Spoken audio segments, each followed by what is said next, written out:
প্রিয় বন্ধুরা, দেখেন কুমিল্লাতে এখনও পানি কমে নাই। দেখেন প্রত্যেকটা ঘর বাড়ি ডুবে গেছে।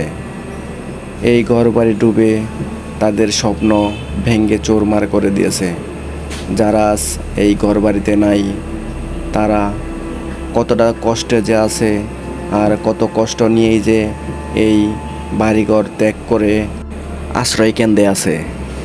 আর দেখেন কি সর্বনাশা বন্যায় প্রত্যেকটা ঘরবাড়ি ডুবিয়ে গেছে।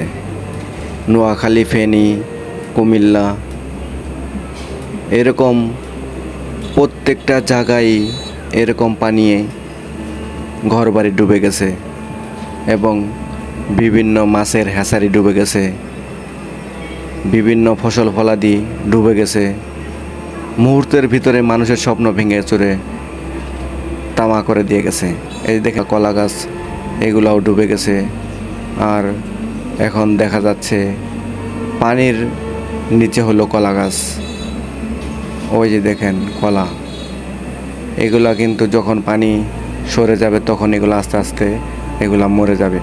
আর আজকে দেখেন অনেকটা রোদ, তারপরেও আমরা ছোট্ট একটা নৌকা নিয়ে বেরোইছি দেখব এবং আপনাদেরকে দেখাবো যে কুমিল্লা, বুড়িচং, সাইচাপাড়া, দেবিদ্বার এরা কতটা কষ্টে আছে, এখনও পানিবন্দি জীবনযাপন কাটাচ্ছে।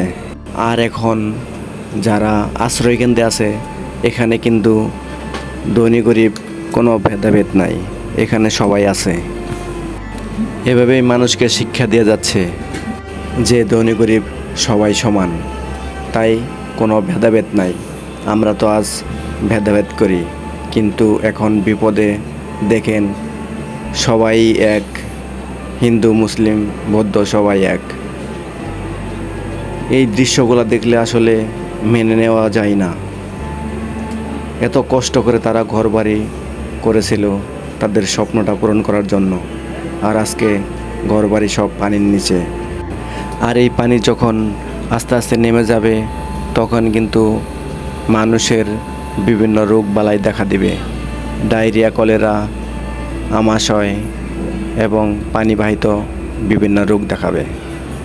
তো আসুন আমি আপনাদেরকে আর একটি বাড়িতে নিয়ে যাব। দেখেন এখানে পানির কি অবস্থা। দুই সাইডে দুইটা ঘর, আর ভিতরেই জমে আছে কত পানি।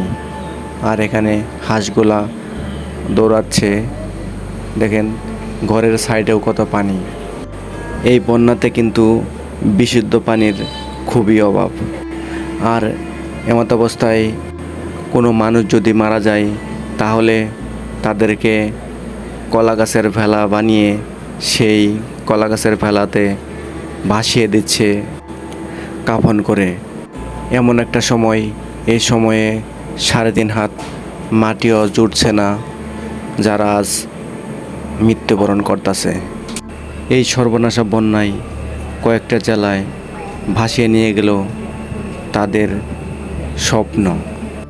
তবে আর চিন্তার কোনো কারণ নাই, পানি আস্তে আস্তে কমতেছে। কমার পরেও কিন্তু এখনও ঘরবাড়ি ডুবেই আছে পানিতে। আর ইতিমধ্যেই মানুষের বিভিন্ন পানিবাহিত রোগ দেখা দিচ্ছে, কারণ এখন বিশুদ্ধ পানির খুবই অভাব। পানিটাও এখন পাওয়া যাচ্ছে না। এই বন্যায় কিন্তু কারো ত্রাণের অভাব পড়েনি, কিন্তু এখন বিশুদ্ধ পানির অভাব।